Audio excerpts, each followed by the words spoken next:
Hey everybody, welcome to this week's episode of the Patty G Show. We have a conversation about cherishing memories and not waiting to start living your best life. That's right, we've got Angela and Lee on the show this week talking about Heirloom Journeys, their reason to live. So enjoy the show, enjoy the conversation. We go in and out. Let's just start there. Like, what's your rap sheet of careers?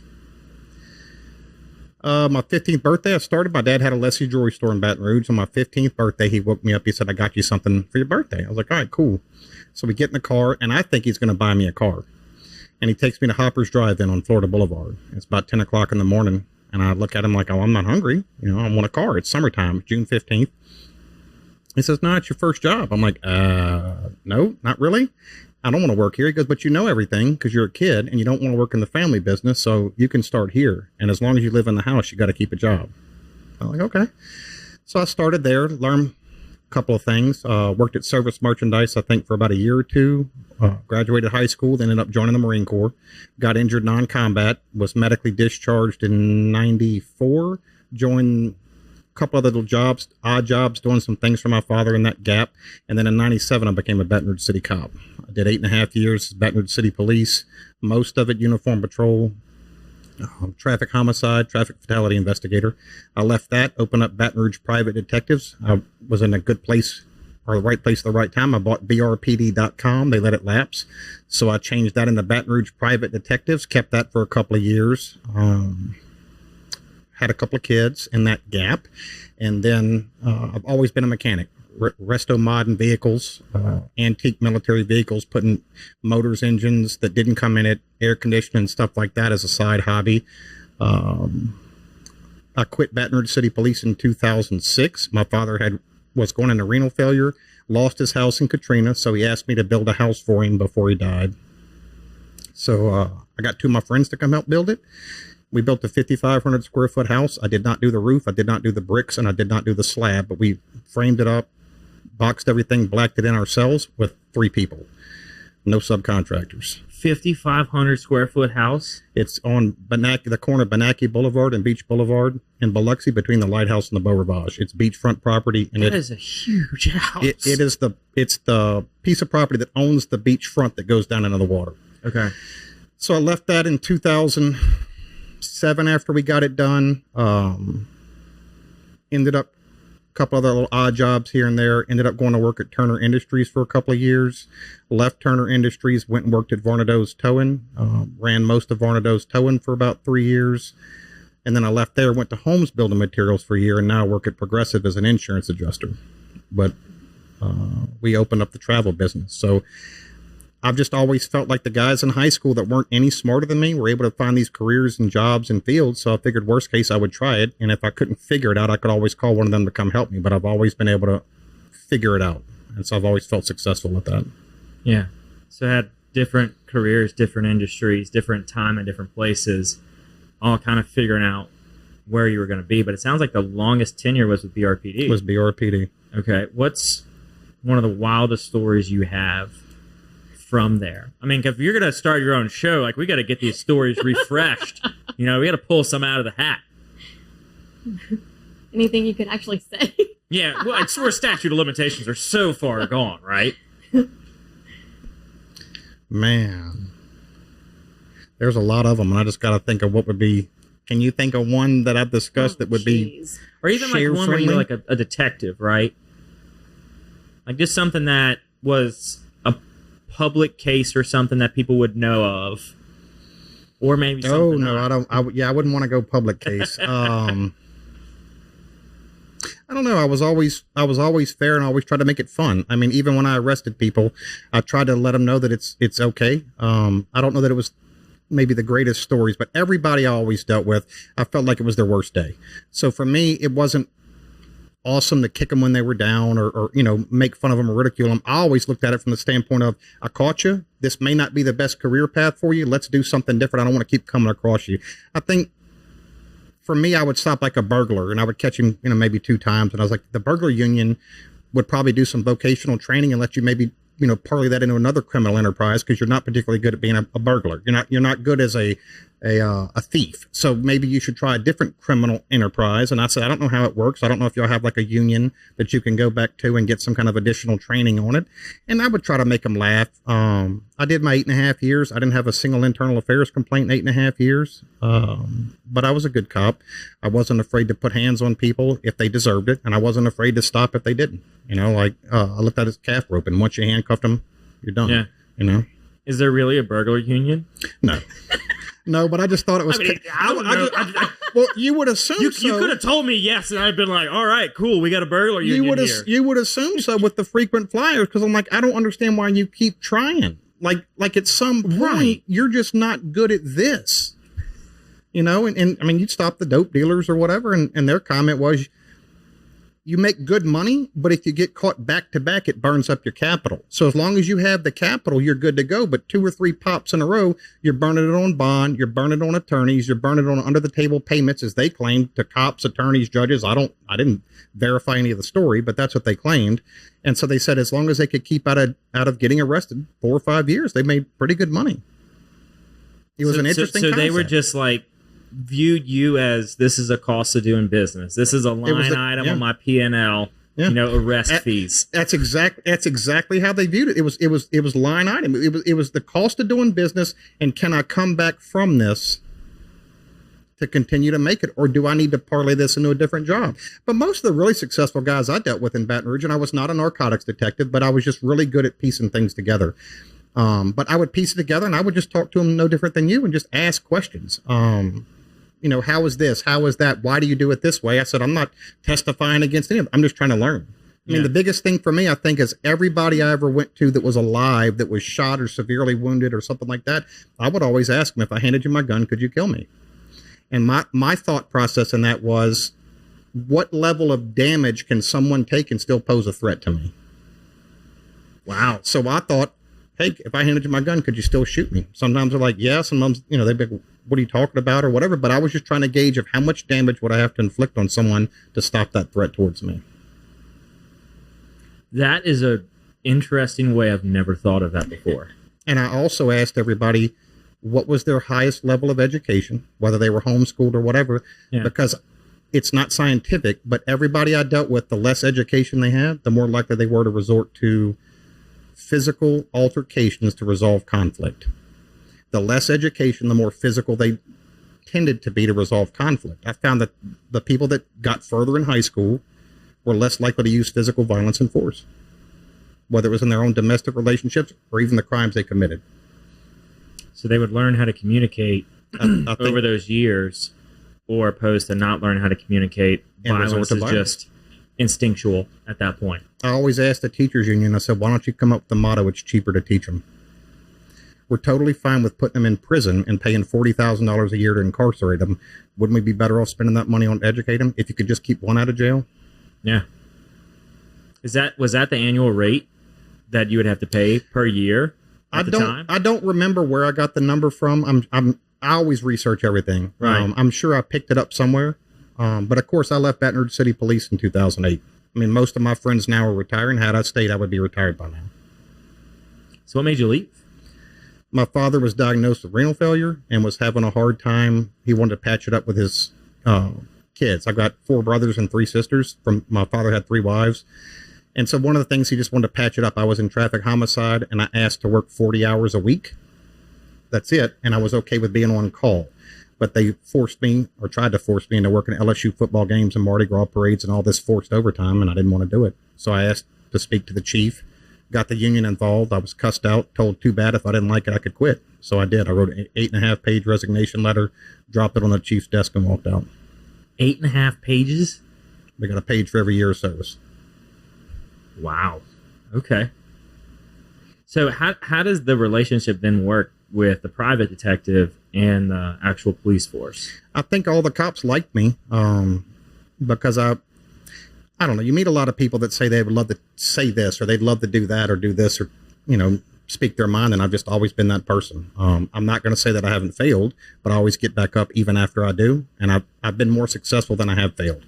So for me, it hasn't caught me yet, I guess. But like, how was the actual relationship though? Like, Good. how does that work? I'm Like, still- how do you go in and help them when they're the police force when you're not necessarily? Because a lot of times, like the police, it's civil matters. So Baton Rouge City Police is criminal only. Sheriff's Department is criminal and civil. So if the Baton Rouge cops had something where somebody was looking for their car, they loaned their girlfriend or whatever, and I would get referrals from that. You know, they were like, hey, can you help them find this? Or I'd go serve civil process for some of the local businesses that couldn't serve civil process for lawsuits and things like that. Because I've just never really been afraid of anything. So did you end up selling the BRPD website back to them? Yeah, so I closed down BRPD. I forgot. Maybe it was 2010. I can't remember. But yeah, so I was contacted by a web domain broker, and they said, hey, you want to sell it? I'm like, yeah, I'll let it go. So I sold it, and now BRPD uses it, of course, but right. I owned it for a lot of years before I decided to do something with it. So they just like let it lapse, and how are you paying attention to that? She'd probably tell you I notice patterns. I'm really weird. It's helped me in every job. It's helped me in that job. Every career field I've ever had, people have always said, I don't understand how you put things together. I notice almost what you don't say more than what you do. Wow. So I don't remember what conversation there was somewhere and what made me look up the domain name. I'm like, oh, I'll take that. But probably I'm pennies on the dollar. Yeah, for pennies on the dollar. I think I paid $35 for it. Wow. And of course, that was back, I think, in 2000, maybe. Yeah, I think I got my domain for like $12. It was great. And then every year I'm just paying $12. I'm like, this is awesome now. Because you've been in it long enough, yeah. Oh, yeah. Yeah. Interesting. So what's your background over here, Angela? Just kind of sitting there and listening in. So for me, like I said, in high school, I think what I enjoyed most was my accounting classes. Hated math class, but loved accounting class. It's different, isn't math. It? Thank you. It's different. Thank accounting you. math. It is not the same. And regular arithmetic is different. Thank you. It's so different. It is. It is. It's money math. There you go. My mom would be like, "Why do you want to go into accounting? Like you hate math." I'm like, "It's not the same." She goes, "It's still numbers." I'm like, "No, it's not. There's a positive. There's a negative. It's organized. Like there's balances. That's right." Not all this X, Y, Z crap. Not that. So there's some formulas you got to figure out and all that stuff, but at the end of the day, it all balances. Correct. And I'm very much the attention to detail, control, like everything has a box kind of thing.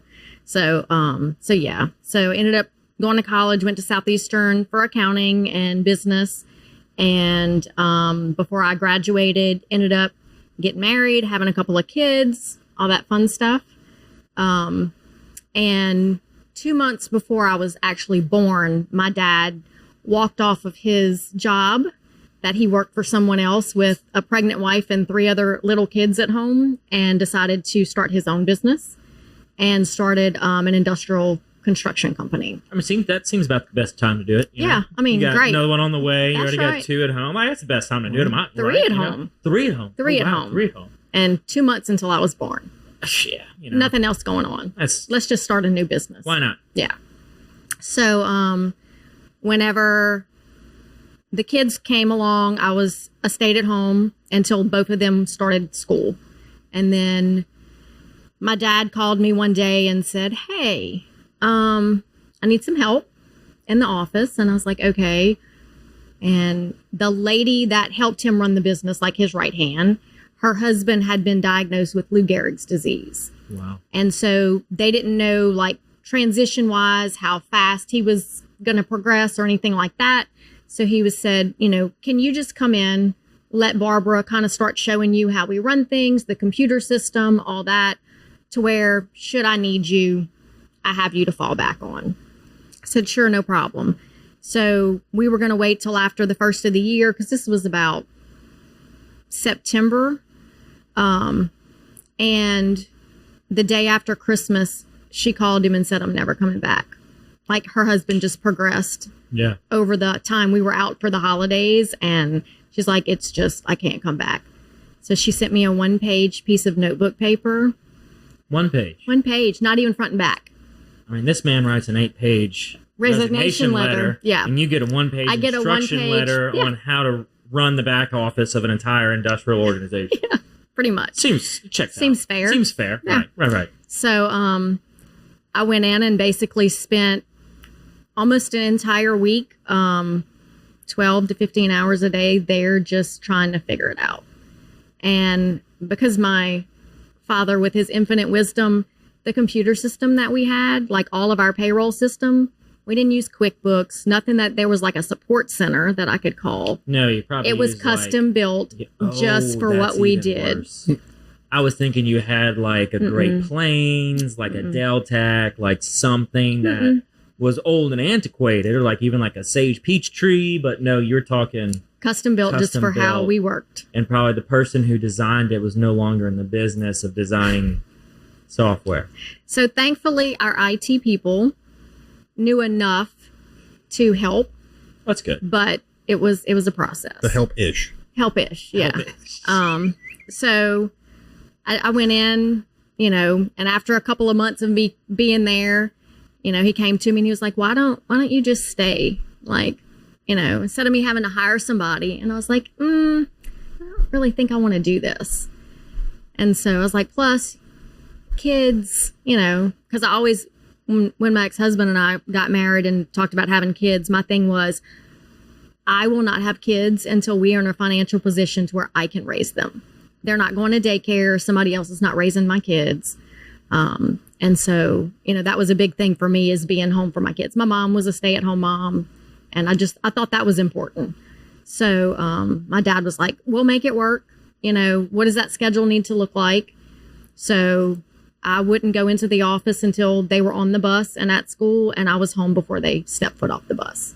So it worked out. And we worked together in 16 years. Oh, wow. So quite a while. Quite a while. And then he started thinking about retirement, and my mom started bugging him for retirement. And he would make passing comments about it. And he came to me one day and he said, I'm thinking about retiring. I was like, great. I think you should. Like, don't wait, go have fun. You and mom go do stuff, travel, do all the things. And I was like, what do you want to do? You want to sell it? We're just going to shut it down. He was like, no, that's not really what I thought. I was like, okay, well, what are you thinking? Well, I kind of thought you would take over this. I'm like, absolutely not. Not happening. No way. Back office was enough. Yeah. And he was like, well, why not? I was like, I don't want to do this. And he was like, well, you kind of already do. And I was like, no, like, I don't do the stuff you do. Like, I do payroll. I do pretty much everything office wise. Right. I was like, but I don't want to do that. So he kind of let it go. And then 3 or 4 months later, he came back to me and he was like, we need to revisit that conversation. I was like, no, we don't. Like, I don't want to do this. And he was like, I just need you to think about it. So I was like, okay, I'll think about it. So I thought about it. And a couple of weeks later, I had it figured out. I had my full reasoning why it didn't make any sense. And so I went to him. I was like, okay, I got an answer for you. And he said, what's that? I said, well, it's impossible for me to do this. I said, what you haven't thought of is, for our industrial construction license, you hold our test scores. And when you are no longer an employee, our license is no longer valid. And he just kind of stopped and looked at me. And in my head, I'm like, great. Got him. Nailed it. This is it. No way Perfect. He can come back here. Correct. And so he's like, yeah, you're right. I was like, okay, so that's why this is not going to work. And he was like, well, I don't see the problem. I'm like, I just explained it to you. He was like, no, it just sounds like you need to go take some tests. I'm like, you have lost your mind. I was like, I don't know anything about all of that. He was like, you know more than you realize. He goes, you've been in this business long enough.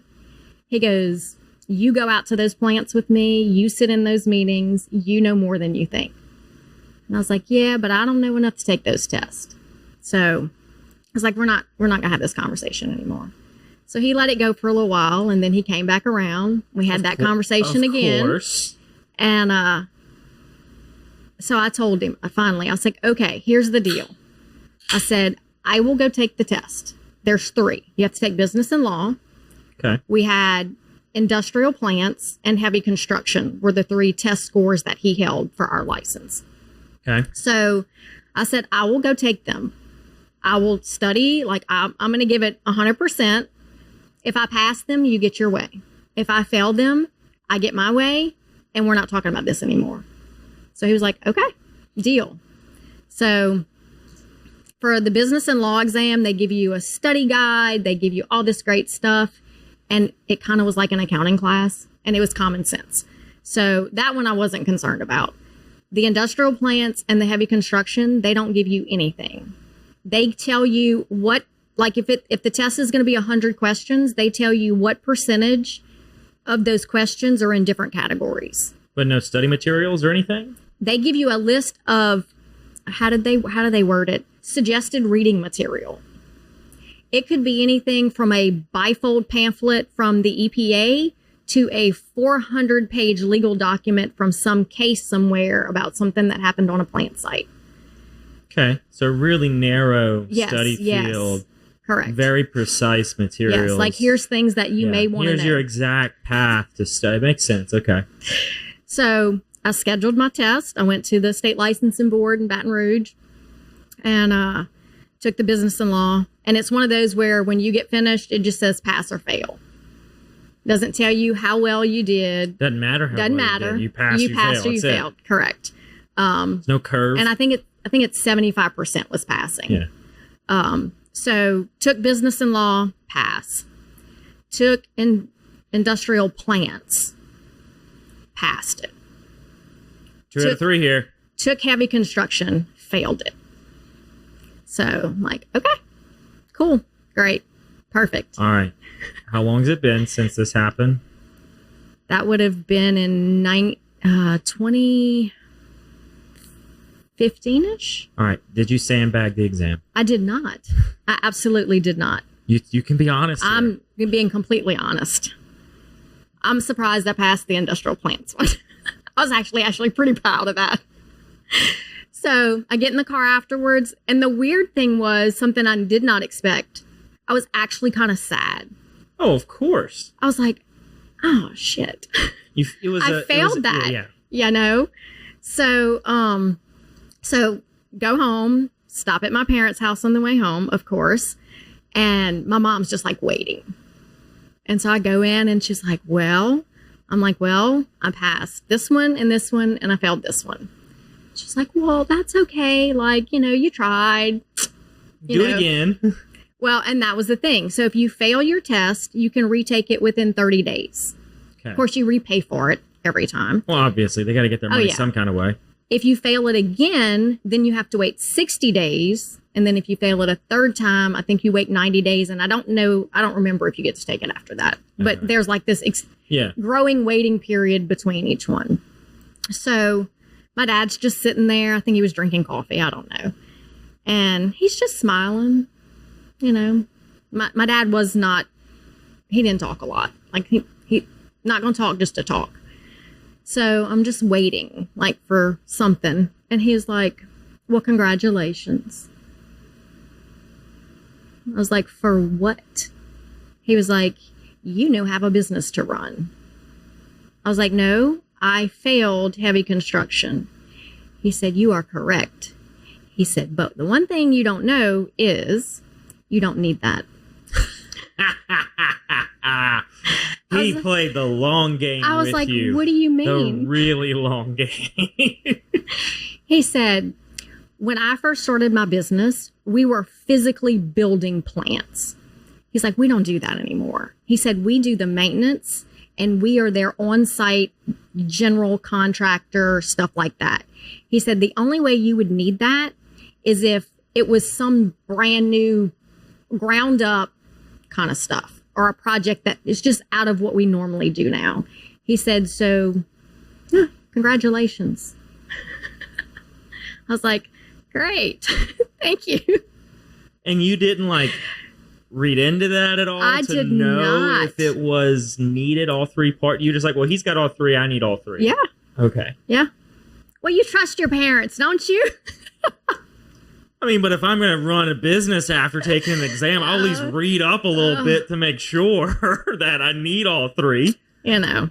But so, well, and part of it too, of course, my dad started the business in 1974. Okay. So when he took those tests, all of those were required for the way it was laid out then. Yeah. And then since then, like they've combined some of the areas to where at this point, I don't even think there's a heavy construction test anymore anyway.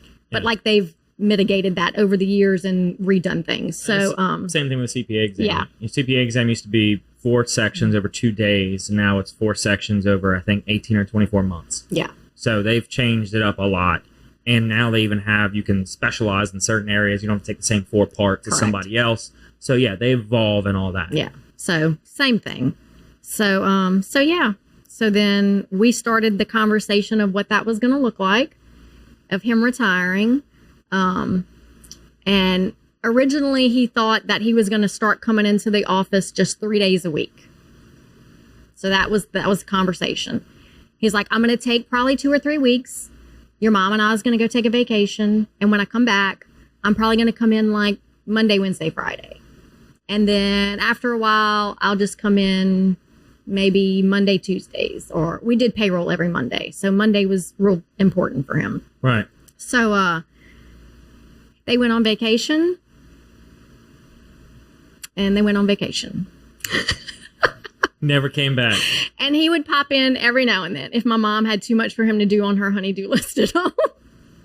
He needed an out from work. Correct.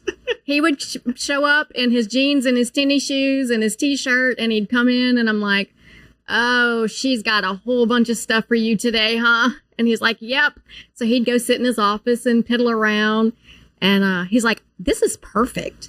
He said, because if your mom's got too much stuff I don't want to do, I tell her you need me at the office. He said, if I come here and you have stuff I don't want to deal with, I tell you your mom needs me or I need to go to the plant. He goes, nobody knows where I am. He goes, I have an out if there's anything I don't want to deal with. I was like, okay. This episode of the Patty G Show is brought to you by Cortex. Cortex is the trusted technology partner for small businesses across Louisiana, delivering managed IT, cybersecurity, and smart strategies to help you leverage AI without the confusion. I mean, aren't we all confused by AI nowadays? As a locally owned company, we understand the challenges Louisiana businesses face and provide tailored solutions that keep your operations secure and efficient. Whether you're looking to strengthen your cybersecurity or explore how AI can give your business a competitive edge, Cortex is here to help. Be sure to mention the Patty G Show and receive a free cybersecurity risk and analysis to see where your business stands. So that's how I ended up doing that for a few years until the wonderful flood here in 2016. Yep. So when that happened, I was single mom, 2 teenage kids, running the business. My house flooded, my parents' house flooded, and 2 of my 3 brothers' homes flooded. And my dad had just recently been diagnosed with very early onset of dementia. So if you know anything about that disease, when you take them out of their routine, comfort zone, everything they know, it's not great. Right. So they moved in with my middle brother. His house didn't flood. And my dad's health kind of declined during that time. So his house flooded as well. And we had not long been dating. And he lived up in Watson. I was in Ascension Parish in Santa Ma. And his house is 2-story. So we were able to move into the upper story of his house while we repaired the bottom. And then my house, we just had to gut the whole thing. So my daughter was in sophomore year of high school. So she ended up moving in with her dad so she could continue right there. They actually started going to Dutchtown because Santa Ma had moved there. So I had moved in with him and was driving back and forth every day because my office was in Gonzales. And focusing on keeping the business going, getting 3 houses rebuilt. Because I was helping my parents with theirs as well. And it just got to a point where there's only 24 hours in a day. You can't do everything. And I could not maintain that. And And there were some changes going on with the business and things like that. And I was just like, you know what? And my dad told me, you know, I joke about how all that played out and all that. But he sat me down and he was like, I just want you to see that you're capable of more than you realize sometimes. He goes, that's really what this was about. And he's like, I don't care if it's 6 months and you realize you hate it and you want to walk away. I just wanted you to see that you were capable of this. So when it kind of got to that point, I went and sat down with him and I was like, I can't do this anymore. Like, I don't know what this looks like, but I have too much on my plate. And my dad was like, okay, like, it's fine. So ended up getting out of that, taking about 4 or 5 months semi-retirement, if you want to call it that. A break. So I could rebuild all the houses. That's what all the college kids do in between, you know, when they graduate and go into the real world. Right? Correct. They take a break. So I was rebuilding my house, helping with my parents' house. Obviously, we were getting his redone as well. And then while I was doing that, I started like looking on LinkedIn and, you know, it's like, what do I want to be when I grow up? And I saw an job for construction admin, construction secretary, something like that for a design build firm. They were looking for somebody to kind of come in and help with all the admin back office stuff. So I'm like, I could probably do that in my sleep, right? That would not take a whole lot of brain power right now that I don't have. So I applied and I don't know, it was like a month later and I get a phone call from that company, but it was from the owner. And he introduced himself and he said, I don't even know how I got your resume on my desk. He said, I think maybe my CFO or COO was looking for some help and you applied and she got your resume. And when she looked at it, she's like, yeah, I know, way too qualified for what I'm asking. But she passed it on to me because we're looking at creating a new position here that I think you might be a good fit for. And he was like, I'd like to talk to you. So I said, okay. So I went and met with him and they were looking to create a like business development and marketing position. I was like, yeah, but like, I don't do that. I don't know anything about marketing. Yeah. What is that? And, so we had a conversation and basically he was like, it's really the business development that I'm interested in. He said, the marketing's part of it. He said, but you can hire somebody out of college with a marketing degree and what they can do is probably not much more than what you know, kind of thing. He said, I'm not worried about that part of it. He said, but knowing your background, what you've done, your family's business, he said, I really think you have the skills that I need for the business development side of things. You know, construction, it's not something you have to learn. So we talked and I was like, I don't know this is a good fit for me, but we came to the conclusion that let's give it 6 months.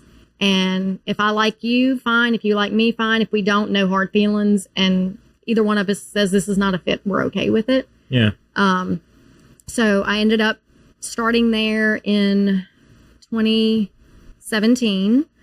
And it was a commercial design build firm in Denham Springs.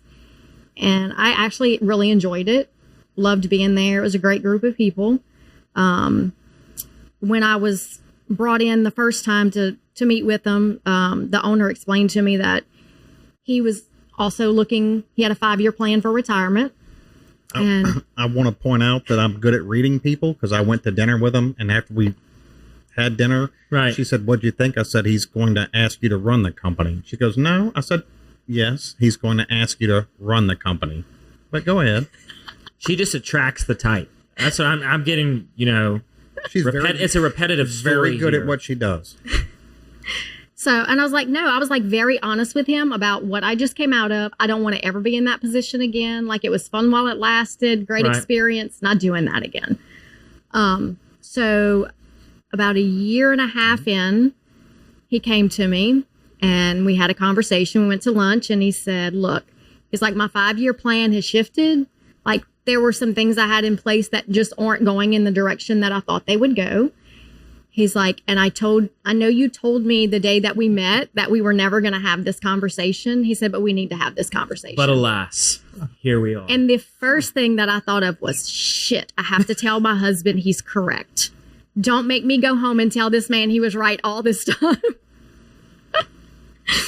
But anyway, so when she did, were you just sitting at home waiting? She thinks I do, but that's literally been my entire life of just, like I told you, and I can't sell it. I can't teach it and I can't sell it. But I'm telling you, I pick up on weird cues all the time. And I won't say I'm a step ahead, but it's like, it was so blatantly obvious. If he would have turned to her when we ate dinner and said, I'm going to ask you to work, to run it in a year and a half, I'd have been like, I told you. But I knew it was coming. He had to get to that point, but I'm just able to pick up on the cues. Yeah. I don't have an explanation, but she always gives me a hard time because she's like, you love being right. I think you love being right more than anything in the world. It's not. I enjoy knowing that I guess I'm good at something. Yeah. That I can't market. I don't know how to market it. That's why you were good at being a PI. So I did that. We were supposed to have a transition year. So I got promoted to president and he was staying on as CEO and we were going to transition for a year. And that is when the wonderful pandemic hit. So during that year, there was a... Did you see that coming? No. I actually don't have TV, but I do scour the internet and I pick up on weird things. And that's a whole nother story we can get to when she gets done about the weird things that I pick up on. So things just did not transition the way any of us expected that year. Right. And by the time we got to about Thanksgiving, basically at that point it had transitioned to where it was actually me and one of the other managers that was going to actually buy him out and take over. And there were some things that changed in both of our lives and then just everything that was going on. And we just realized like that was not going to play out how any of us intended. So I left there and decided I was going to go back into semi-retirement and try to refigure out what I was going to be when I grew up. And during that time is when we really started focusing on travel and looking at, where things were going. Because during that time that I was with that business, my dad did get really sick. It ended up in a nursing home. So I spent a lot of time with him. I took off every Friday. It was our daddy-daughter day, and I spent the day with him at the nursing home. And before he got really bad, one day when he was still in the hospital before the nursing home, and he had a very lucid day, and I could tell something was bothering him. And so I asked him, and he was like, I'm worried about your mom and how this is going to affect her and all this. And I said, okay. I was like, well, let's focus on you. You let me worry about her. I'm going to make sure she's okay and everything's done. And he's like, but I want you to know something. He said, I had a wonderful life. He said, I don't really have any regrets. He said, the only thing I will tell you is I should have listened to your mom and I should have retired early. He said, because even though I retired, my health started to decline before I really had time for us to go do anything. He said, so do me a favor. Promise me you won't make that same mistake. He said, don't wait until you think you're ready. Don't wait until you think you have all the money in the bank. He said, because by the time you do, you may not have the health to do it. And I said, okay. I said, well, I promise you that I will not do that. And at that point, that's where the travel bug, I think, really hit for me. Cause that was something I love to go. Like I joke, but my friends all knew I kept a packed bag in my car. And if you picked up the phone and called me, say, let's go somewhere, like I'm there. Like I don't even care where we're going. So it took me probably a few months before I sat down with him and told him about that conversation with my dad. And when I told him that, because I never got to meet his dad passed away before we ever met. And so when I told him about that conversation, he just kind of looked at me and he smiled and he said, I had the same exact conversation with my dad the night he died. And so that for us was kind of like that pivotal moment where we realized what was important. Right. And that those were very hard lessons that our fathers had to figure out, being both very entrepreneurial people in life, very successful businessmen, and then got to that point where they really wanted to go out and enjoy things and their health failed. And that is really when we started going, yeah, we're not waiting until we're 62, 65, 69 and a half, all these wonderful, age limits that Social Security and everybody else keeps bumping up for you to make you think you can't do anything until you hit that point. So we started kind of focusing on travel. And like I said, I took 4 or 5 months off. And while I was semi-retired, I was still involved with some of the associations and things that groups I had belonged to, like American Subcontractors and stuff like that. And I went to one of their monthly luncheons, and I knew Matt Holmes from the last business that I worked with because we bought a lot of our materials and stuff from there. And he happened to be there. And so we talked, and he's like, "What are you doing now?" And I was like, "Nothing." He's like, "What do you mean nothing?" I'm like, "I'm doing nothing," like sitting at home with the dogs kind of thing. And then he had come with me to the luncheon, and he had dealt with Matt from the towing company, handling some of the fleet stuff and all that. Right. So, yeah, so I told him, I said, just heads up, I'll be leaving. I don't know where I'm going yet, but I'm going to find something else to do. And he looked at me and goes, "I'll hire you." I said, "You don't even know what I do." And he goes, "I've dealt with you enough." He goes, "You're really good with talking to people." He goes, and you made me feel like you cared more about my truck than I did. He goes, I had to tow it for him, and his personal truck.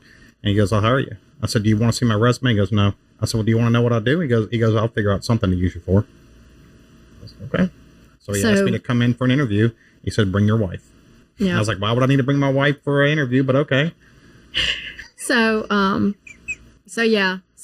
that's kind of how that played out. And then we both ended up working at Holmes. He left after a year and went to Progressive, and I'm still there. I still do that as well. But our big thing now is really focusing on the travel business and just making sure that we keep those promises we made. So what is the travel business? November 6, 2008, my father was in the hospital. His defibrillator had gone off, and he asked me, "Will anybody remember me?" And that was pretty humbling. I mean, I really respected my father, looked up to him a lot, and felt like he was invincible. And I said, "I will." And he goes, "But no one else will." He goes, I've traded all of my health, everything for money. And he goes, "And none of it's going to come with me." He didn't think he was dying that night. So he said, "I wanted to take you to Italy. I wanted to take you where we're from, our family." I was like, "Okay." And he goes, "Don't do that." He goes, "You need to make that time." He goes, quit putting it off. So he passed the next day, and I just always kind of remember that. So when we got together and I realized how much she liked to travel, it was just kind of a way to segue into how to not push people, but how to hold people maybe accountable to some of the promises they'd like to do or say, and then say, it's okay. It's okay to be selfish. It's okay to take the money that you've earned and spend it on yourself for those memories. I can remember some of the trips I did with my father that were super important to me, some of the trips we've done. So for us, like I said, the travel business was just something we value so much, and so many people were like, "Well, that looks fun. Can you help us? Can you set this up?" And she's super meticulous and keeps documents of everything. So for her, she would just forward her schedule or where we stayed and where we did all the events and things. And she just felt like it was a natural move for her to start offering that as a service and take what her knowledge is and her experience and all of that and my research ability to find things and just kind of parlay that into some type of business. And I'm 52. I've got drop foot in my left foot. I wear a brace on that left foot. I just got diagnosed with drop foot on the right foot. So they're not sure what's going on. I have to go back and see Oberlander, and we have an appointment. The VA will get me scheduled with that and try to see if there's anything they can do before I get worse and my mobility gets worse. So for us at 52, that is young, but at some point I'm going to have more and more issues, and I don't necessarily have tomorrow. I do. I mean, I like to believe it, but The only day I have really is today. Welcome to the brand new Falaya mobile app. We took all the same tech that's helped hundreds of people sell their homes themselves and packed it into an easy-to-use app for your phone. When you download the Falaya mobile app on either the Apple or Android App Store, you'll immediately be able to see the power of this game-changing tool. From the seller's dashboard, you can navigate to all the information that you need. We intentionally separated everything into key groups, such as tasks to be completed, buyer leads for your listing, and contact information for everyone involved through closing. When you get an offer on your property, you can simply review and respond all within the app. No matter where you are in the world, you'll be able to monitor everything that's going on with your property from listed to sold. It's truly the power of Falaya in the palm of your hand. Download the app and see for yourself. Falaya, it's real estate reimagined. So with your life experiences and everything that you've done, travel and all that stuff, you've got a lot of different stories. Yeah. One, so that kind of has a little bit of play on words. What is that? So when I got divorced, I didn't have any tattoos, didn't have any earrings. My ex-wife did not like tattoos or earrings, and neither did my father. So when my father passed and I got divorced, I got tattoos and earrings, and I went to New Orleans a lot. So I got this idea that I've been kicking around since probably 2012, 2013, of Hannibal Liquor. So it's a play on Hannibal Lecter. So when I would go down to New Orleans and just observe what people do and don't do, my thought process was to come up with a furniture dolly with the kind that's got the tilt wheels in the back so it stays propped up for like refrigerators and stuff like that. Right. And then what we would do is we would strap you in and we would give you a hockey mask and we'd put a straight jacket on you, strap you in. You got to have a good wingman. And then I would put you on the furniture dolly and I would start at Bourbon Street and have a funnel out of your mouth and it's take a picture, buy a shot for Hannibal Liquor. And then I would push you down. Now, your wingman's got to be good enough that people don't put weird things in the funnel, but I would push you down Bourbon Street. You would get all the free liquor you could possibly stand. And that's where your wingman's like, okay, that's enough. And then at the end, we would switch places and hopefully you could still do it. And then you would push me back down to the beginning of Bourbon Street.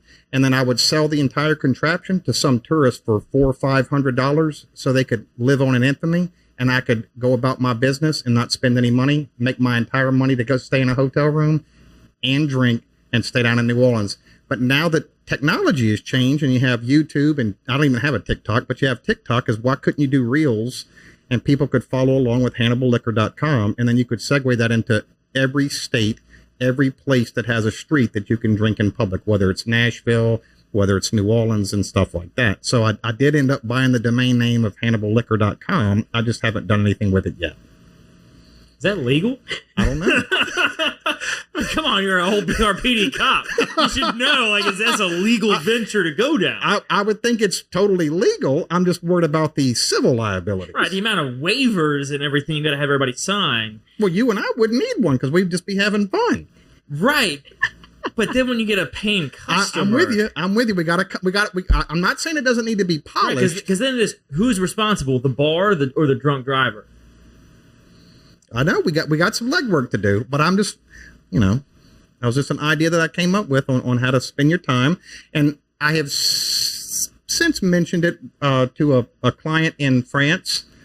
We went to Palermo. Palermo was a lot like New Orleans. And so those venues we've been to would definitely work into it. And most of the people I've explained it to have expressed a lot of interest, especially the younger generation. I'm probably a little bit on the older side to be doing it, but there are people my age that would still partake. I just wouldn't. Yeah. This sounds like we need like a CPA, a cop, and an attorney all in a room. Figure something out. Right? Okay, so the travel bit, right? That's the Heirloom Journeys. How does one get acquainted enough to be able to then start selling these services to people? Well, like he mentioned a little bit earlier, I was planning all of our travel. I never used a travel advisor. I just did it DIY. We would figure out where we wanted to visit, and then I would just start researching. He's really good at researching as well, so that just plays naturally for both of us. We have 12 states left to visit in the U.S. that we traveled before we opened up our business. So 12 more states, and we've hit all 50. Yeah. So we were kind of running out of states, and then obviously there were countries involved. So we started really branching out with those. And like he mentioned, like we would come back, and he does photography on the side, and he's a commercially licensed drone pilot and all that. So when we would take trips, of course, we have great pictures and videos and all of that stuff. And we would put it on social media, invite our friends to follow along on our trip. And like you said, we'd come back and they'd be like, that looked amazing. Like, we want to go there. Can you tell me everywhere you stayed, whatever. So I'm literally taking these itineraries that I spent weeks just researching, building out, and handing them over going, yeah, if you want to do this, here you go. And at first that's what I would do. And then I got to the point where it really occurred to me that just because that was a great trip for us doesn't mean that's going to be a great trip for you. Right. Because our interests aren't your interest. 100%. And whether it's our how much we pack into a day or the type of accommodations we like staying at, that's different for everybody. And ranges across the board. Correct. So Yeah. then it was like, well, if I give them my itinerary and they have a terrible trip, I don't care. That's on them. That's what they asked for. But then that's really where I started with the number one, if I'm going to keep doing all this work, why am I not getting paid for it? And number two, it's not fair to them to take my trip and then it not be a good fit for them. Yeah. Everybody travels differently. Correct. So then when people would ask me, I'm like, no, I'm not giving you my trip. I'll help you figure out your trip, but I'm not giving you my trip. Yeah. And then that's just kind of how that started. And I had mentioned it to him a couple of times, but I think the big thing for me was I was planning a trip to Costa Rica for us, and I had it all figured out. And of course, when we were going somewhere, I would get in different Facebook groups of people that maybe expats that live there or whatever to get you some. Go deep. Oh, yeah. You go like real deep. Because we don't do tourist stuff. Okay. So we don't hit the normal tourist spots. He's an amazing cook and he loves the culinary side of things. So I would always try to find like a local family that would let us come into their home and do like a cooking class for whatever their regional dishes were. And really like off the beaten path stuff. So I was working on our Costa Rica itinerary, and one of the groups I was in, anybody would ask like, hey, do you have somebody you recommend to help me plan my trip? This one lady's name kept popping up in this group. So I reached out to her and I said, look, like, I'm not asking you to do this for free. I have our itinerary. Would you mind just looking over it? Because my concern is about travel times. Like, I don't really understand the logistics there of some of the travel, the roads, what kind of condition are they in? How long does this really take? And so she did, and she looked it over. She called me. We talked for about 30 minutes, and she said, let me tweak your itinerary. And I was like, okay. She's like, based on what you telling me, y'all's personalities, your interests, all that, she goes, this could be better. And I'm like, okay. So, and I asked her, I'm like, do you charge for that? Like, how does this work? And she was like, yeah, like I charge a planning fee for my time of researching and, you know, having the relationships with the suppliers that I do, that I've invested all this time in. So she did, and she redid it, and it was amazing. Like, our itinerary, just based on the logistics of it, I would have screwed it up just immensely. Really? Because I'm sitting there with Google Maps going, okay, we're going from the airport to our hotel, and it's about 26 miles. It's going to take me 45 minutes to get there. It's 2 hours to get there, not 45 minutes, because their roads are crap. And it might be a 2-lane road, but when you come to a bridge, the bridges are 1 lane. So it's like playing chicken every time you get to the bridge or whatever. The roads might be washed out. I mean, this is not interstate, right? This is at best a highway. We complain about our roads. Correct. Oh, yeah. Correct. So when she sent it back to me and she talked me through the changes she made and why she made them, I was like, oh, how many of our trips could have been better had I let somebody help me that had more knowledge than me, instead of me playing WebMD, playing, Travel MD on the Google. So that was the first little spark of people do this for a living. And so we took that trip. It was fantastic. We have a whole much larger respect for travel time, roads, all that stuff. But we made some great connections there. One of them being the cooking class that we took, the ladies' house that we went to. We have maintained a wonderful friendship with her. I actually helped her publish her cookbook. There you go. It's been amazing. And that's really the types of things that we get joy out of when we travel, is really connecting with the culture and the locals. So, but it's also bringing back the memory that we have with each other, and then being able to share that. Because at some point when you can't go anymore, what do you have to remember? You know, I don't really want to remember Hannibal liquor. I mean, if it made enough money, I would, but I would rather remember the trip to Costa Rica, Belize, Italy, France. So those things are what's big about the heirloom part of our business, of just saying, again, it's okay to be selfish in the travel and to splurge on yourself and to spend the money that you're working for. You're not going to take it with you. That's what we started doing on trips, because my in-laws, they would do this when they would travel. They would write up a page per day of what they did, drop in pictures, and then send it to the kids, so the kids could read about what mom and dad are doing, right? And so my wife and I started doing all of that. And now whenever we go on a big trip, she'll do the same thing. She'll write up what we did each day, so on and so forth, throw in pictures in there, and it becomes like this little travel book of each trip that we've gone on. I've gone a step further, being a CPA, and been like, yeah, let's throw in the budget and the numbers, what we spent, so we can look at it and go, to do that experience, it costs us that. Return on investment. Now we can go back and say, okay, if we're going to plan that trip, we got to budget this. And great, no problem, let's roll. That's awesome. So having that piece of something to maintain, something to hold on, that heirloom, really speaks into what y'all are doing. Yeah. And my daughter, kind of the same thing. When we really started traveling, I don't know if it was my birthday or Christmas one year, she bought me a travel journal. And that comes with me on every trip. And I do the same thing. I try to at the end of each day. Sometimes I'm wore out and I'm tired and it doesn't. But like, I go in and it's like, here's all the places we went today. Here's people we met. Here's relationships we built, you know, that if we ever come back, I want to make sure we see them again, or, you know, that kind of thing. So if she writes, I take photos. So he does all the photography. I make sure I keep up with all the details. And it's funny because somebody, you know, ask us, hey, we're headed so-and-so. Do you have any restaurant recommendations? I go to those travel journals and I flip to that trip, and I'm able to give them specific, like, this place was amazing. You could probably skip this. It wasn't that great. It wasn't what it was hyped up to be. You know, again, everybody's different. So just because I tell you it was great for me, doesn't mean it's going to be great for you. Yeah. But, you know, so I maintain those travel journals as well. Her research is really what she focuses on. Not that I don't deep dive into trying to find something, but I like to cook. So again, I told you earlier, we don't own a TV. There's no TV in our house to watch TV.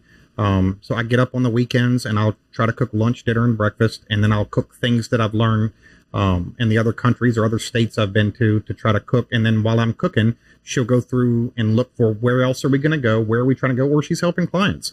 You know, and she's like, hey, they're looking for this. I'm like, okay, why don't we look into maybe this and try to parlay some of that? Because part of it is her or I paying attention enough to try to get enough of a vibe of what you like. And like I said, being able to read people of, do you like this and do you like that? And maybe you think you want to do this, but this would be a better return on investment for the money you spend. It's not that it's not worth $3,000, but you could spend $2,000 and get a little bit better, or you could spend $4,000 and get a lot better, but something different than what you thought you wanted. And right. Again, that's just where some of our experiences are paying attention to some of the things that you may not be aware of. We went to Normandy, and our driver in Normandy kept the iPad on the seat, and he would ask us random questions, and he would type in what we said. And towards, I'd say, the middle of our trip in Normandy, he said, look, I know y'all like to eat. And he goes, I realize you're not the TikTok travelers and you're not trying to go check off a block. He goes, would you be okay with going to eat in Cancale, which is where my wife and I eat? He goes, I live in Paris. It's 4.5 hours one way to go eat lunch. He goes, on Saturdays, my wife and I will get up and I will drive 4.5 hours to eat lunch and 4.5 back. I said, sure, I'd love to go. He goes, it's not touristy. It's not going to be on TikTok. People aren't going to know what you're doing other than actual French people. I said, well, sign us up. And it was phenomenal. And it's just little things like that. Again, not that we can't do it, but everybody wants to go to the Amalfi Coast. Everybody wants to do it. And it's kind of like when we went to Rome, you know, we saw some things off the beaten path, got to visit with a salesman that used to sell watches to my father and do some things a lot of people wouldn't do. You can go on the internet and look at the Mona Lisa. Not that it isn't nice to go see some of that in person, but you have to remember there's 1,000 people standing in front of you with their cell phone taking photos. And I'm 6'1" and I can barely see. She's 4'11". She can't see anything. So Did you really see the Mona Lisa? Or did you just stand in the room while 1,000 other people went by? And what memory is that? Yeah. So, I don't know. It was, let's see, what year are we in? 2025. 2025. It's going by so fast. A couple of years ago, you know, just kind of all of this coming to fruition with us and me realizing I'm doing this anyway. I really enjoy it. A friend of mine that I've known since elementary school, she used to be a travel advisor. She actually did a cruise for me many years ago. And she works for a host agency, which is somebody that kind of like when you think of like a co-op, right? If you have a co-op, you have multiple small locally owned businesses that are all part of the co-op because you have buying power and all of this, right? So same thing with the host agency. It's kind of an overlapping thing that really gives you a little bit more oomph to what you're doing and a lot of guidance and resources and things like that. Thank you to our wonderful sponsor, Lake Men's Health Center with Our Lady of the Lake Physicians Group. Guys, I know it's tough to get out and go to the doctor. I know it's challenging to find time in our busy days, but I promise you, signing up to be a part of this group with Dr. Curtis Chastain and Dr. Tyler Boudreau, you won't regret it for several reasons, but most of those being the fact of the time it saves, where you're able to get in on the same day, get that appointment done, and spend that time you need to talk with them about what your health goals and concerns are, as well as ensuring that the financial investments you have, you will be able to live out and see those come to fruition. So if you're an investing guy, you know all about and planning for the future and investing in the future. There's no other more important thing to invest in than your health. Make sure you go check them out, Our Lady of the Lake Physicians Group Men's Health Center, and tell them Patty G sent you. And they vet a lot of suppliers and kind of take some of the legwork out for you. So I reached out to her. I sent her a message and I'm like, so if I ever wanted to get into like the travel business, like what does that look like? What does that involve? And she messaged me back. She goes, I knew this question was coming one day. She said, I didn't know when. She said, but I knew one day you were going to ask me this question. So she said, you know who I work for? She said, but I'm not promoting them to you. She said, what you need to do, she goes, I know you well enough. She said, here's a couple of different places where you can go and research host agencies. She goes, you need to go do your research and figure out which one works best for you. And so I did. And she gave them to me, and I went, again, I researched everything. So, we both looked through them separately and came up with our own ones that we thought were the right ones. And we compared notes and we kind of had the same answer. It did happen to be the one that my friend worked for. And so I reached out to them and they go through an interview process. They take about 1% of all the people that they interview. So I did that, and they have what's called a Jumpstart program to where you fly into their main office and for 3 days. And it's like just from the water hose, kind of an overview of this is kind of how it all works and this is what you can expect. And then after that, they have an actual MBA program. It's called the Travel MBA. It's 12 months. And if you decide that you want to be an agency under their host agency, you go through their Travel MBA program if you're new, because they set you up for success. They don't want you to fail. Right. It's an investment. It's a lot of time. It's a lot of money. And not that you can't get started in travel without doing that. There's just a much harder hill to climb. You don't have the support and the resources. So that's the route that I chose to take. And I was scheduled to fly out on the Sunday to go there. That Thursday, the nursing home called. The nurse called me and she's like, hey, something's changed with your dad. She's like, you might want to come visit. I was like, okay. So I went. I spent the afternoon with him. And for months, I had been going now. This is 5 years into him being in the nursing home. So it had gotten to the point where he did not have any quality of life. It really was not. And so I would have conversations with him when I would go see him and like, what are you hanging on for? Like, what is it? I know this is not where you want to be. Nobody wants you to be here in this condition.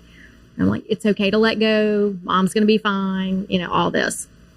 So when I went there that Thursday, I sat down with him and was talking to him, and he really, not that he ever really at that point was responsive. But I was just kind of holding his hand and talking to him. And I was like, okay, we need to have a conversation. And I said, for months now, I've been telling you, like, what are you hanging on for? I said, well, now I need to have a different conversation. I'm leaving on Sunday. Now, this is Thursday evening. I said, I'm leaving on Sunday. I have a business trip. I didn't tell him what, didn't tell him what I was doing, never did. And I said, I won't be back till Wednesday night about midnight. My plane lands. I said, I will be here first thing Thursday morning to let you know that I'm back. I said, but you can't die while I'm gone. Not for me, but for my mom. I need to be here for her. I said, so what I'm telling you is I'm putting this in your hands. And I'm going to see you on Thursday morning. And once I'm back here on Thursday morning, you're free to go. So I went home, and 2 hours later, I got a phone call. And she said, you need to come back. So we went back, called my brothers. We all ended up at the nursing home. And my dad passed away the next morning at like 4 a.m. And it was like this final gift, I think, of him being like, you need to go do you without me to worry about. And here you go. So the next day I spent basically with my mom, getting the funeral planned, all that taken care of. And I got on that plane on Sunday and went to my travel MBA, Jumpstart. And I messaged my friend that Saturday night to let her know that my dad had passed. And I had some questions about, because I wanted to change my flight. I wanted to get back home sooner on Wednesday because the funeral was going to be Thursday morning. Yeah. And I was like, my flight doesn't come in till midnight on Wednesday. And if something happens, I won't be back in time. And that's not okay. So she was like, are you still going? I was like, absolutely. I said, if that man was standing in front of me right now, he would tell me to get my ass on that plane. I said, so that's what I'm doing. I said, because if I start second guessing myself now, it's never going to happen. Right. I always have an excuse. I said, and he would be not happy with that. So I got on the plane and I went and I haven't looked back. Love and it. It's been amazing. It really is. It's a wonderful profession. It's definitely out of my comfort zone. I like the research and all that. It's much more out of my comfort zone with really reading people, because I've always kind of depended on him for that. But when I got back, and I was really excited about it. I mean, of course, I got through my dad's funeral and all that. But it really was something, and we work really well together. We read each other well. Like, we know we're in each other's head. We don't really have to talk. So once I got back and really started understanding the business and how it worked, I told him, I said, you just need to do this with me. Like, this is our retirement. We just want to travel anyway. And we can do this from anywhere. We don't have to be here to do this. Right. You know, I do Zoom calls anyway, even with clients that are in the area, because everybody's schedules are busy. You know, you don't want to try to take time to go set up to go meet for lunch or whatever at somebody's house. And then, so it's easier to hop on a Zoom call. We do meet in person if somebody has time. But, so I told him, I was like, us together doing this would be fantastic. Like, with all of our strengths and weaknesses, the way they work off of each other, I was like, this would be fantastic. So we talked about it. I reached out to our host agency and I'm like, how do I add him in? Like, how do I make this a we thing instead of this just being me? And so we made it work, and he joined. He went through the travel MBA program with me, and we both graduated. And so that's kind of how we got started. I love it. Yep. Here a lot are rocking along. Yes. Yep. That's fantastic. And everybody's like, well, you know, where did the name come from? Or, you know, what is the meaning?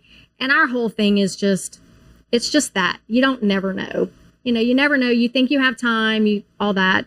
And then for me too, I think part of it is when I was growing up, my dad, a lot of his friends and family and stuff all owned businesses. And society at that time really had the mindset of you work and you save every penny that you make, and you save it so that when you're gone, your kids have it. And we tell our kids, there's going to be nothing left. Like, if we both die at the same time, you might get some life insurance, but we're not spending our life working until we're 70 years old so that then we're sitting in rocking chairs while you go live your best life on all the money that we made. Like, no, like, I don't mind setting you up for success, but you got to figure out your own way. Like, I'm not paving this for you to have easy street, because most kids that get that don't end up down the right path anyway. Or they spend it all and they don't even know what they spend it on. So it's also us trying to change that mindset of people feeling guilty for spending the money on themselves, but spend it on, it's not, obviously if you want to take a trip by yourself, sure, take a trip by yourself, but spend it on your family. Because I can tell you right now, we didn't travel a lot. My dad was always working, and we took small family summer trips for like maybe a week, but there were no major trips. You know, now him and my mom did some. They went to Yugoslavia, Hawaii a couple of times, things like that. But there wasn't a whole lot of travel involved when I was young. And so I look back now and it's like, I would give up everything that he saved for to have had those memories of him taking a little bit of time away from work and realizing that the money wasn't going to matter at this point, and have those memories of what we did together.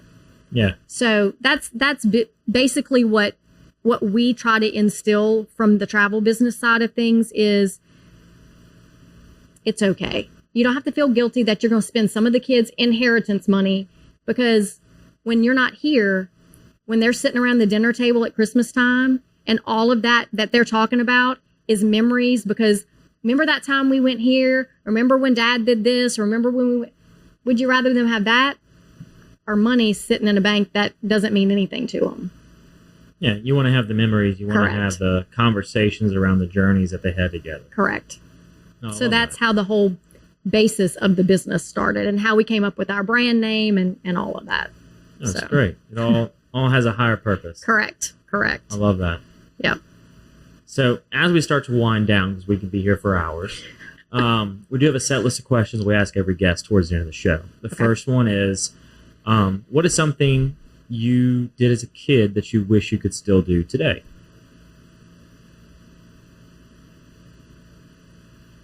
Have the whole summer off.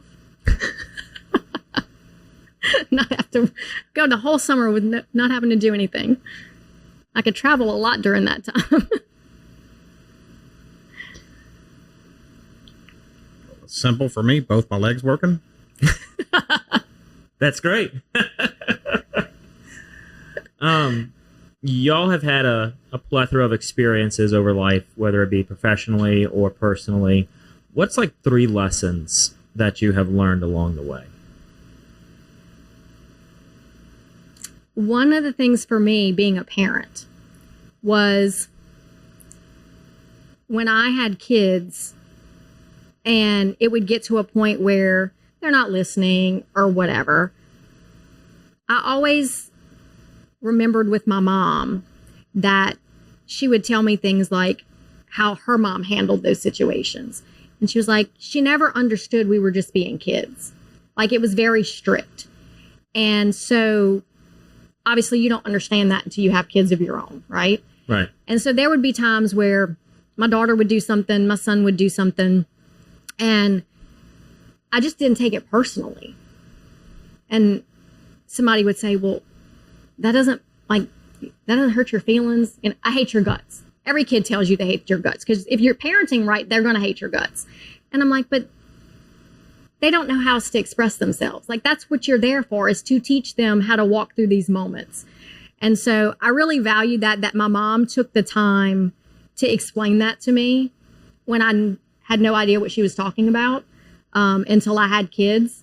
And we recently just found out that we're going to be grandparents for the first time. Exciting. Our daughter's expecting in January. Congrats. So I hope I can make her understand that. I really do, because it is. When you can take the emotion out of it and really just kind of step back and realize, how old are they? Where are they at in this point in their mental and growth? And don't take it personal. Let them be kids. I mean, don't let them disrespect you, but still, Right. You have to understand you're their safe space, and that's why they act up around you, because they feel comfortable there.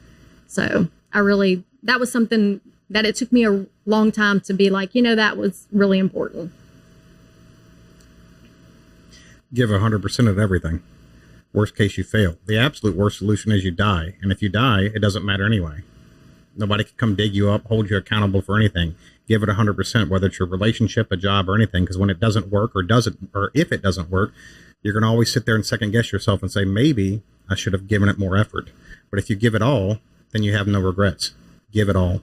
The other thing for me is your life's like a slice of, or like a pizza, a whole pizza. So this table's a whole pizza, and I got all this pizza, and I can give him a pizza slice, you a slice, her a slice, because I got nothing but pizza. I'm young. I'm in my 20s. But as you age, there's less pizza to give away, which is why as you age, you realize my time is more valuable. I'm going to charge more by the hour to work. I'm going to make more every year that I work because I have less pizza to give away. Before you know it, you've got none left. You gave it all away to people that didn't care.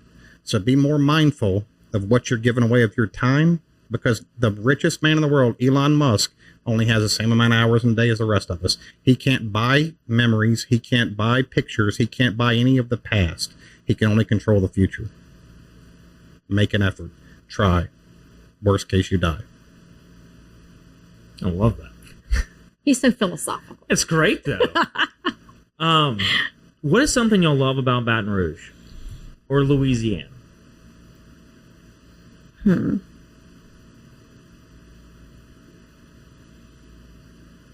I think for me, when I think about when we do travel, everybody here, food's great, right? Everybody talks about Louisiana food.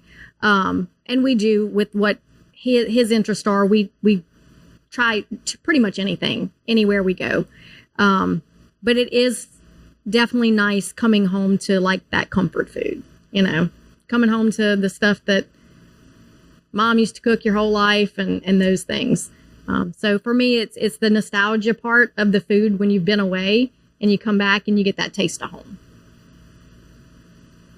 I'm from Baton Rouge, raised in Baton Rouge. So for me, it's the people. I've met some really cool, really different people, from whether it's criminals to prominent people, wealthy people. I mean, I have met some of the really neatest people that you wouldn't think would have as much charisma or character that they do, because you wouldn't be exposed to them. So I think having a lot of jobs exposed me to a lot of people that I would not have been exposed to. I don't live in a bubble. I know people from literally all walks of life, and I've just always found that interesting with Baton Rouge. I won't say everybody, but most people in Baton Rouge seem to be overly friendly and overly easy to talk to. I think is what kind of gave me the ability to talk to anybody, and I feel confident in my own skin.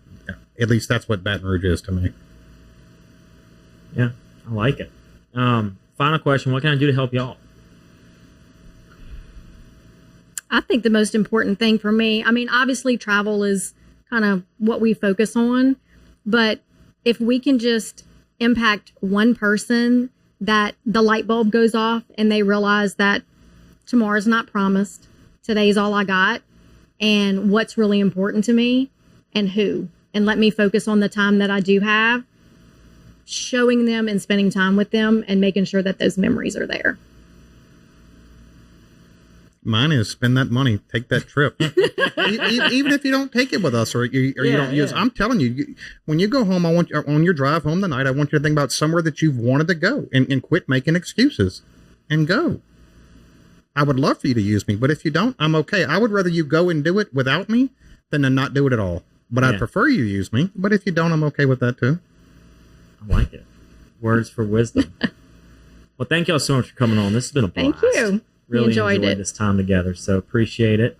And you never know where we might cross paths again. That's right. So thank you, and thank you everybody else for listening or watching whatever platform you consume us on. We'll see you here next week for another episode of The Patty G Show.